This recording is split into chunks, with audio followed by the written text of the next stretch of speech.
Imagine a massive federal machine handed an unprecedented mandate and a historic budget, suddenly colliding head-on with two immovable objects, physical space and the United States Constitution.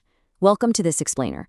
Today, we're skipping the political rhetoric completely. Instead, we're breaking down the mechanical, legal, and logistical reality of the second Trump administration's mass deportation policy. It's a story told not through campaign speeches, but through court dockets, budget spreadsheets, and stark demographic data. 73.6%. Just let that number sink in for a second. As of late 2025, 73.6% of the people held in ICE detention had absolutely no criminal record. This is a fundamental shift in how interior enforcement actually operates in the United States, and honestly, it sets the stage for everything we're about to explore today. Chapter 1: The Mass Deportation Plan. So the core promise of this administration has been to carry out the largest domestic deportation operation in U.S. history, targeting somewhere between 15 and 20 million people. We're talking about a fundamental re-engineering of the Department of Homeland Security, pivoting it away from a defensive border monitoring agency into an offensive, interior-focused policing force. But look at the gap between the stated goal and the reported reality here. The objective was 1 million formal removals a year.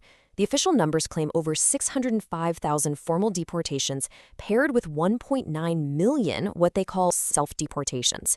The catch? Well, independent oversight groups are actively suing over that unverified self-deportation data right now, basically arguing that the numbers just don't add up. Chapter 2: Who ICE is Targeting. To get anywhere near those massive goals, the enforcement net had to widen a lot. It now captures way more than just individuals with serious criminal records. It encompasses long-term residents, asylum seekers, and folks holding temporary protected status, or TPS. And look at the localized impact of that widening net. Nearly half of the 1.3 million TPS holders in the U.S. live in just 2 states. Florida alone is home to over 31%. When you remove legal protections from a group this concentrated, the fallout doesn't ripple across the country evenly. It hits specific regions like a localized earthquake. Which leads us right to the economic math. $36 billion. Research from the Penn-Wharton budget model estimates that TPS workers contribute over $36 billion in annual GDP. With 550,000 legally working TPS holders losing their status by the end of 2025, that entire economic output is quite literally on the line. We are looking at the risk of major, sudden labor shortages, particularly in the construction and hospitality sectors in those heavily concentrated states. Chapter 3: The Door Question. Now, this is arguably the most visceral part of the policy, how ICE agents are actually apprehending people in their own neighborhoods. In January 2026, a tragic flashpoint occurred in Minneapolis, where an ICE agent shot and killed a 37-year-old woman named Renee Good during a neighborhood apprehension. Administration officials stated she attempted to run over an agent, but local officials and bystanders vehemently disputed that. But if we zoom out from that specific incident, we find a systemic root cause: a May 2025 internal ICE memo. This memo actually authorized agents to use forceful entry into private residences. The resulting backlash and lawsuits were so intense that DHS had to officially pause this practice by May of 2026. To really understand why that memo was so explosive, we have to cut through some legal jargon. Traditionally, only a judicial warrant, signed by an independent judge who found probable cause, allowed law enforcement to break down a door. But ICE started relying on its own administrative warrants, specifically Form I-205, to enter homes. In simple terms, ICE was effectively giving itself permission to cross the threshold of a private residence, bypassing the traditional court system entirely. Chapter 4: The Logistical Reality. Okay, so let's say ICE successfully navigates these legal hurdles. Where do they physically put everyone? Just look at the sheer scale of the math here. There is a structural impossibility to rapid mass deportation. As of late 2025, ICE detention capacity reached a record high of 70,805 beds. But the targeted population? It's upwards of 15 million people. You literally cannot fit millions of individuals into 70,000 beds. No realistic expansion of infrastructure is going to close a gap of that magnitude. And, it's not for a lack of funding. Congress allocated an astonishing $45 billion specifically to expand ICE detention capacity. But holding just a single adult in ICE custody costs taxpayers roughly $236 every single day. Even with a massive budget infusion like that, the daily physical and financial burn rate of detaining tens of thousands of people rapidly drains resources.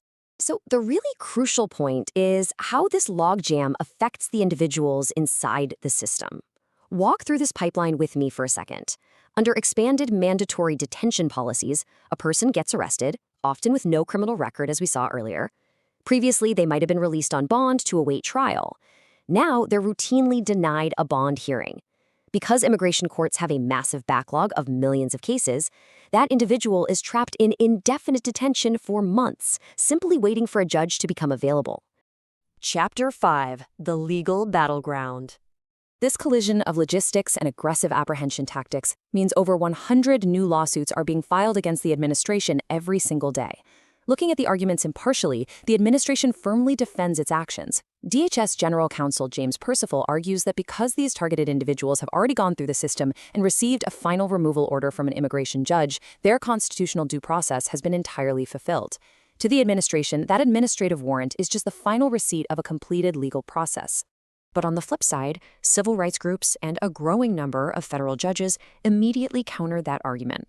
Groups like the National Immigration Project point straight to the Fourth Amendment, which protects against unreasonable searches and seizures. They argue that the Constitution strictly requires an independent, neutral judge to authorize entering a private home regardless of an individual's immigration status. You just cannot bypass the separation of powers. And incredibly, that's just the fight over the front door. The deportation machine is currently tied up in a whole web of other massive legal battles. We're talking fierce litigation over ICE sending immigrants to third-party countries with little to no notice. There are class action lawsuits over revoking bond eligibility.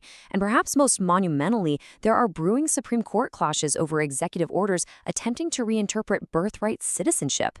So what should you take away from all of this data? Well, here's the core reality. The administration possesses unprecedented political will and a historic $45 billion mandate. But the gap between the promise of a mass deportation operation and the reality of actually executing it isn't about desire. It boils down to a stubborn math problem of physical beds and the rigid legal barrier of the U.S. Constitution. Which leaves us with one defining question for the years ahead. When an unstoppable force, backed by billions of dollars in federal authority, hits the immovable object of constitutional law and logistical reality, which one gives way first? It's a question that's going to ultimately define the future of the American justice system. Thanks for joining me on this explainer. And keep questioning what you see.